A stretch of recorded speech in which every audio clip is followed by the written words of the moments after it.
On sait que c'est un homme de 32 ans, sans enfant, séparé de sa compagne. Il est agent de sécurité. Il est en arrêt maladie depuis plusieurs mois et de son propre aveu, c'est un gros consommateur de stupéfiants. On attend les résultats de l'analyse sanguine pour savoir si hier il avait bien pris des stupéfiants. On sait déjà qu'il avait consommé des médicaments.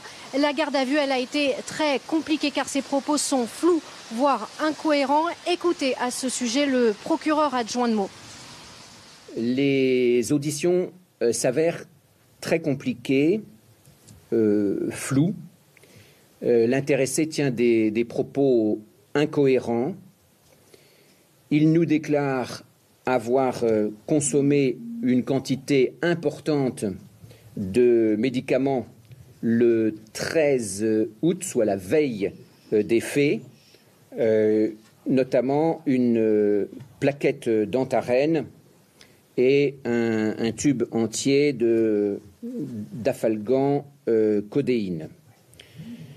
Il explique, quant à cette absorption massive de médicaments, il explique dans un premier temps qu'il envisageait de se suicider, tout en sachant pertinemment que ces médicaments ne permettent pas de mettre fin à ses jours.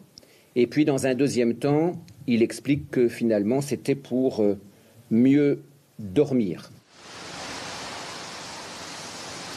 Vous l'avez compris, c'est très difficile d'expliquer ses motivations. En garde à vue, il a confié qu'il n'avait pas de problème avec le propriétaire du restaurant, qu'il ne connaissait aucune des victimes. Difficile donc de savoir s'il s'agit d'un acte suicidaire, puisqu'il a également dit qu'en prison, il se sentirait davantage en sécurité. Demain, il sera présenté à un juge d'instruction. 5 chefs d'accusation sont retenus contre lui, dont meurtre aggravé puisqu'une mineure est décédée.